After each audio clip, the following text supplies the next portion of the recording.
What's going on, everybody? Top 10 Pokemon back with our part 2 of our Auctions of the Week segment.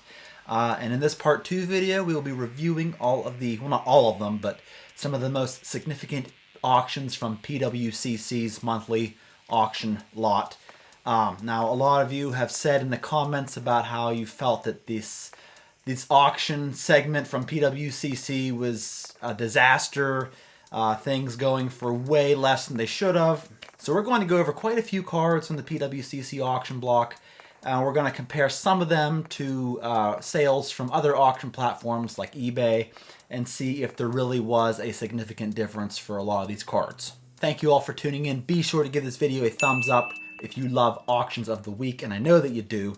And thank you for having been a subscriber. So let's get right into it here. I tried to put these into similar groups here. So we're going to start with some base set cards. Here is a PSA 10 Holo Unlimited Blastoise that sold in the PWCC auction for $2,500. And then you had a PSA 10 Chansey Holo Unlimited from base set that sold for $2,000 even. Now, these prices aren't too far off from what they've been selling for on eBay. I know a Chansey had just sold for around $2,200 on eBay within the past week, so $2,000 for that card is not too far off. Here we have a first edition PSA 10 Venusaur from base set that sold for an even $25,000. So that was pretty significant there. And then we had quite a few PSA 10 Unlimited Charizards from base set sell. Here is one that sold for $12,500. And then we also had one with a really old label sell for $9,000 even. So quite a difference there. A difference of $3,500 between these two cards. And then we had another one sell for $9,500. So these cards are pretty similar to the prices you see on eBay. This Charizard typically goes for between $10,000 to $13,000 recently, so nothing too far off yet. Here we have a PSA 9 first edition base set Charizard that sold for $29,500. And then we had the Topps Chrome Sparkle Charizard card that sold for $12,500. A couple of first edition Dark Charizards. Now here's where you're going to see a little bit of a difference between PWCC and the other auctions. This Charizard went for $3,900 as a PSA 10, and this one went for only $3,200. And if we compare that to the most recent sale on eBay, one had sold for $4,559. So when you compare that to this one, you're talking, what, $1,300 less on this PWCC auction than it was on eBay.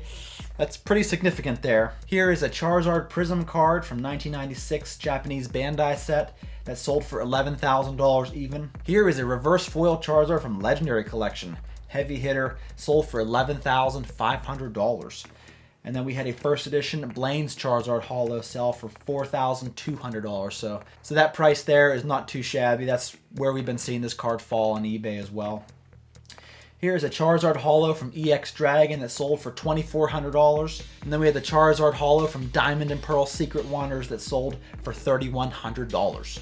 Here's an Unlimited Shining Charizard from Neo Destiny that sold for $3,300. And then you had a first edition Shining Charizard sell for $16,000. And to compare that to a sale on eBay, one had recently sold for $14,300. So almost $2,000 more for this PWCC auction Shining Charizard.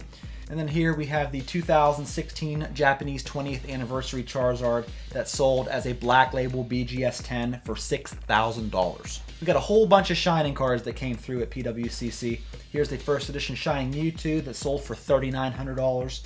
And then the Shining Tyranitar first edition sold for $6,250, which is down from the most recent sale on eBay, in which it sold for $7,500. First edition Shining Magikarp sold for $4,100, while the first edition Shining Gyarados sold for $9,750. We had a bunch of Gold Star cards come through as well. Here is a Gold Star Jolteon from EX Power Keepers that sold for $2,400.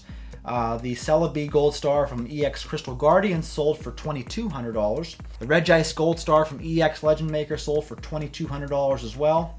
The Gold Star Alakazam sold for $3,600. The Kyogre Gold Star sold for $3,600 as well. The Gold Star Groudon sold for $4,000 even, and I think there was actually a very recent sale on eBay in which it sold for about $4,000 as well. And then you have the Gold Star Mudkip that sold for $4,100, which is down a little bit from the sale last week on eBay where it sold for $4,783. A couple more gold stars here. We have the Mewtwo gold star that sold for $5,250.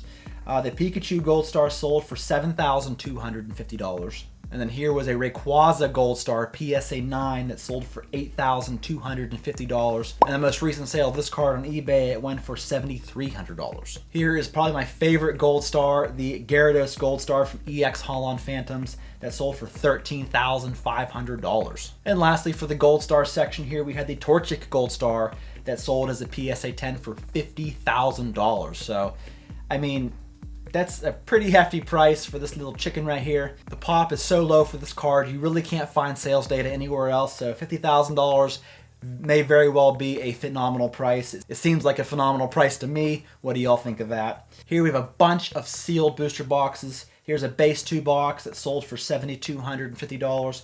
Another one sold for $6,750. A Hidden Legends booster box sold for $7,250. While the EX Dragon box sold for $10,000 even. A couple of first edition Jungle boxes, one sold for $10,500, another one sold for $11,500. First edition Fossil box sold for $9,250, while a first edition Team Rocket box sold for $10,000 even. We had a Neo Genesis Unlimited booster box sell for $11,500, while the Neo Revelation Unlimited booster box sold for $10,500. The Japanese Neo Discovery booster box sold for $12,000, while the EX Emerald booster box sold for $8,750.